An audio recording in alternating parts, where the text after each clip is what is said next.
आप सभी का डीबीएम क्लासेस पर फिर से एक बार स्वागत है। पिछले वीडियो में हम बात कर रहे थे मछली कहानी के ऊपर और इसमें हम बहुत अच्छी तरह से लेखक परिचय और कहानी परिचय के ऊपर हम बात किए हुए हैं। यदि आप इस वीडियो को नहीं देखे हैं तो आप डीबीएम क्लासेस पर जा करके इस वीडियो को देख सकते हैं। यदि आप देखे हुए हैं तो आप कुछ प्रश्नों का उत्तर दीजिएगा। उत्तर ये दीजिएगा कि मछली कहानी के लेखक कौन है। आप जरूर कमेंट में बताइएगा। आपका उत्तर होगा विनोद कुमार शुक्ल।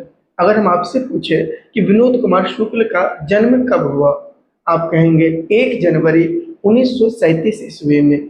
यदि आपसे पूछे कि विनोद कुमार शुक्ल का जन्म कहाँ हुआ है, तो छत्तीसगढ़ में हुआ है। अगर आपसे पूछे कि नौकर का कमीज, यह उपन्यास किसकी है, विनोद कुमार शुक्ल की है। अगर हम आपसे पूछे कि लेखक जब ये बाजार गए थे तो ये कितने मछली झोले में लेकर आए थे, 3 मछली। इसमें कितने मछली मृत था, 1 मछली, और 2 मछली क्या था, जीवित था। अगर आपसे पूछे कि लेखक के घर में कौन मछली खाते थे, तो आपका उत्तर होगा पिताजी खाते थे। तो ये तमाम सारे प्रश्नों के ऊपर हम बहुत अच्छी तरह से हम कहानी के जरिए हम आपको समझा दिए हैं। आज हम इस वीडियो में बात करेंगे इसी के महत्वपूर्ण सब्जेक्टिव प्रश्नों के ऊपर, जो प्रत्येक वर्ष कोई न कोई एक प्रश्न यहाँ से बन ही जाता है। चलिए, जैसे कि आप यहाँ पे देख रहे हैं प्रश्न संख्या 1, आप यहाँ पे देख रहे हैं कि लिखा हुआ है, झोलों में मछलियां लेकर बच्चे दौड़ते हुए पतले गली में क्यों घुस गए। इसका उत्तर है कि बच्चे मछली के झोले को लेकर पतली गली में घुस गए क्योंकि चौड़ी गली में काफी भीड़ थी और बरसात भी हो रही थी। हम अच्छी तरह से आपको बताए थे कि ये प्रश्न आपसे बनेगा, तो ये यहाँ पे उत्तर हो गया। दूसरा प्रश्न यहाँ पे देखिए क्या कह रहा, मछलियों को लेकर बच्चों की क्या अभिलाषा थी। अभिलाषा मतलब इच्छा, कि मछलियों को लेकर बच्चों के मन में क्या इच्छा थी।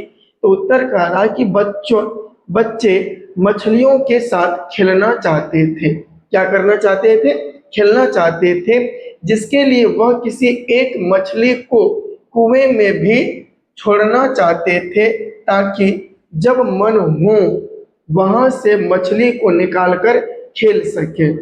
अगला प्रश्न है, मछलियां लिए घर आने के बाद बच्चों ने क्या किया। उत्तर है, मछली के घर आने के बाद बच्चों ने मछली को आधे बाल्टी पानी में डालकर उसके साथ खेलने लगे। क्या करने लगे, खेलने लगे। अगला प्रश्न यहाँ पे देखिए क्या कह रहा कि मछली को छूते हुए संतु क्यों हिचक रहा था। संतु कौन है, अगर आपसे पूछे तो लेखक का छोटा भाई, और लेखक का घर में एक नौकर काम करता था। बताइएगा कमेंट में कि उस नौकर का नाम क्या था। तो यहाँ पे अगर पूछा जाए आपसे कि मछली को छूते हुए संतु क्यों हिचक रहा था, तो इसका उत्तर है कि मछली को छूते हुए संतु हिचक रहा था क्योंकि उसे डर था कि मछली काट न ले। अगला प्रश्न है, मछली के बारे में दीदी, दीदी मतलब बहन, ने क्या जानकारी दी थी। बच्चों ने उसकी परख कैसे की। उत्तर है, मछली के बारे में दीदी ने यह जानकारी दी थी कि मरी हुई मछली की आंखों में किसी भी परछाई नहीं दिखाई देती, मतलब किसी की परछाई नहीं दिखती है। इसकी परख करने के लिए लेखक ने मरी हुई मछली की आंखों में अपनी तस्वीर देखनी चाहिए। मतलब इनकी जो बहन थी वो बताई कि मरी हुई जो मछली होती है ना, उनके आंखों में किसी भी व्यक्ति का तस्वीर या परछाई नहीं बनता।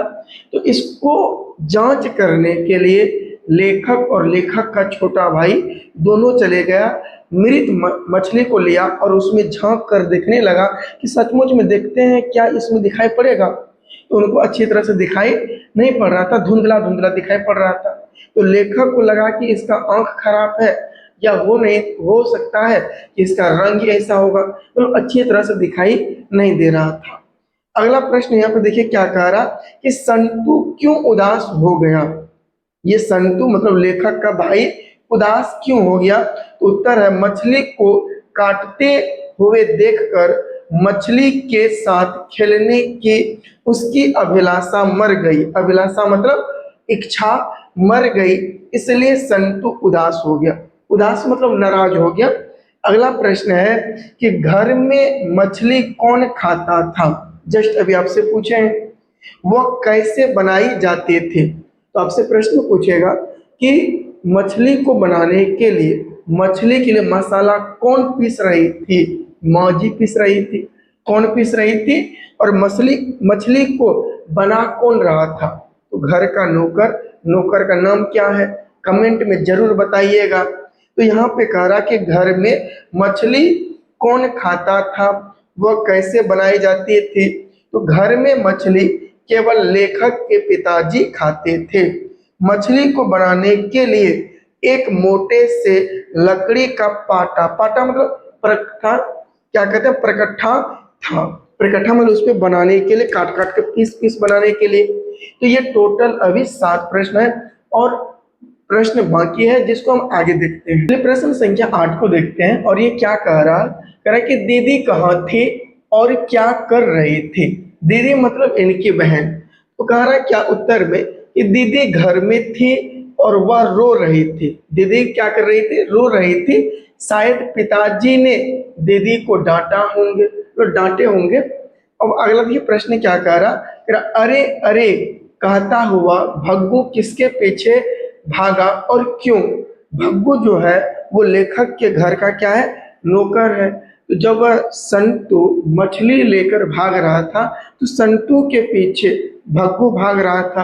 तो वही उत्तर यहाँ देखिए लिखा हुआ, अरे अरे कहता हुआ भग्गू संतु के पीछे मछली लेने के लिए भागा। किसके लिए भागा था, मछली लेने के लिए भागा था। अगला प्रश्न क्या कह रहा, कह रहा मछली और दीदी में क्या समानता दिखाई पड़ती है, स्पष्ट करें। तो आपसे यहाँ पे पूछ रहा है कि जो मछली है और जो दीदी है इन दोनों में क्या समानता दिखाई पड़ रही है। तो देखिए जिस प्रकार से मछलियाँ पानी के बिना ये तड़प रही थी, ठीक उसी प्रकार से दीदी जो है घर में तड़प रही थी। यानी हम कह सकते हैं कि पानी के ऊपर में मछली तड़प रहा था, ठीक उसी प्रकार से घर के अंदर में दीदी तड़प रही थी।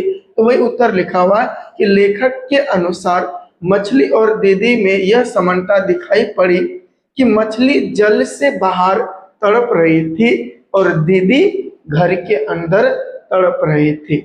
लास्ट प्रश्न क्या कह रहा, पिताजी किससे नाराज थे। तो उत्तर में कह रहा कि पिताजी नरेन से नाराज थे।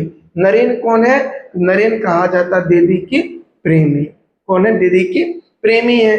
तो कह रहा और भग्गू को कहा था कि यदि नरेन आए तो उसका हाथ पर तोड़ देना।